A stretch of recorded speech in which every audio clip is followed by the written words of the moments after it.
For 7 whole years, a small American town was haunted by, well, something they just couldn't explain. It's a case so weird that even decades later, it's still one of the country's biggest unsolved mysteries. We're going to dive into the story of the Black Flash. Just think about that for a second.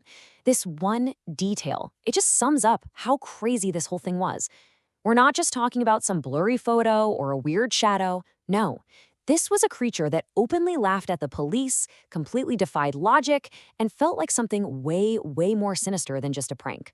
Okay, so what exactly went down here? Well, between 1938 and 1945, this small fishing village, Provincetown, Massachusetts, was absolutely terrorized by something they started calling the Black Flash, or sometimes the Phantom Jumper. And what's really incredible is how consistent the descriptions were. Witness after witness reported the same thing. A towering figure, something like 8 feet tall, completely cloaked in black. But yeah, the really terrifying parts? The glowing eyes, the pointed ears, and these abilities that just seemed, well, completely impossible.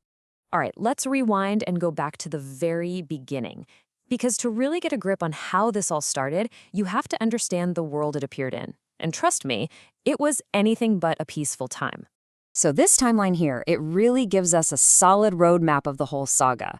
It all starts with these quiet whispers back in 1938, then it just explodes into full-blown panic by 1945, and then, poof, it just ends, leaving a mystery that would actually outlive one of its most important witnesses.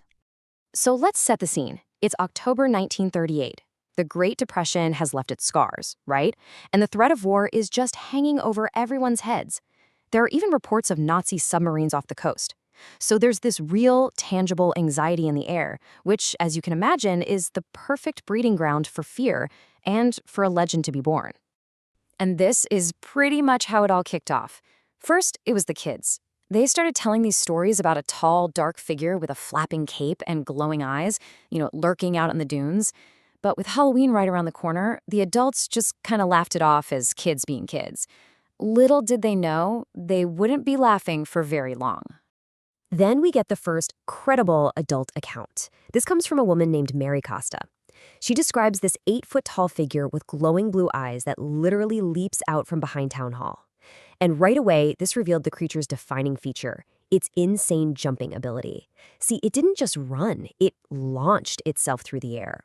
So after Mary Costa's encounter, things really started to escalate.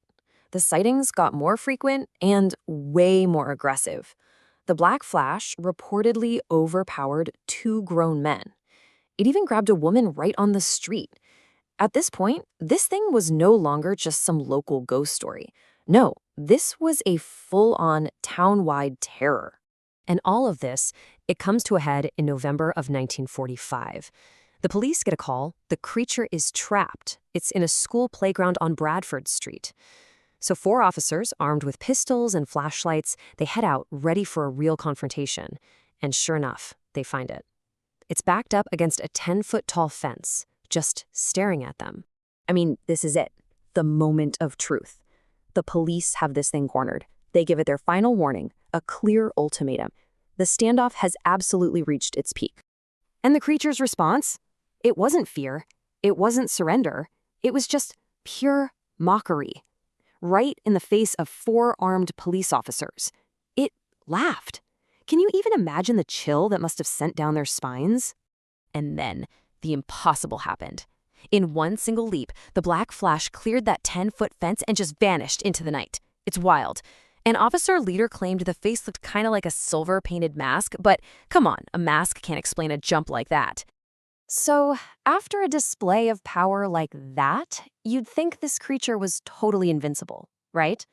But the end of this story, well, it's maybe the most bizarre part of the entire thing, and it leads to a very, very strange conclusion. Okay, get this. In December 1945, just a month after that big standoff, the Flash shows up at a house with 4 kids inside. It starts rattling the doorknob, but this time, the victim fights back. The oldest child grabs a bucket of hot water and throws it right on the creature. And it gasps, freezes for a second, and then just takes off. And here's the really crucial part. There was no superhuman anything. No mocking laugh, no impossible leap over a fence. It just ran away, like any normal person would. And after that night, the black flash of Provincetown was never, ever seen again. So, what are we supposed to make of all this? For decades, people have been left wondering, was this whole thing just an elaborate hoax, or was it something truly monstrous? And this is really the central problem, right? You have the official police theory, which was basically that it was just four teenagers in a costume, with one sitting on another's shoulders. But it doesn't explain the superhuman strength. It doesn't explain how it apparently survived a shotgun blast.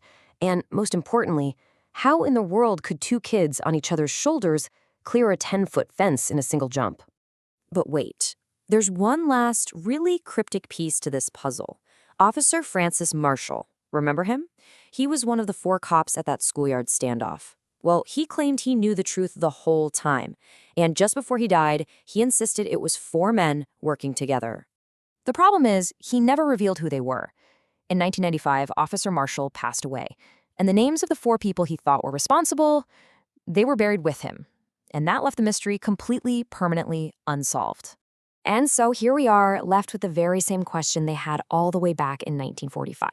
Was this just a prank that spiraled completely out of control, amplified by a whole town's fear? Or, for 7 long years, was Provincetown actually being stalked by something genuinely unexplainable? The answer, it seems, is just lost to the night.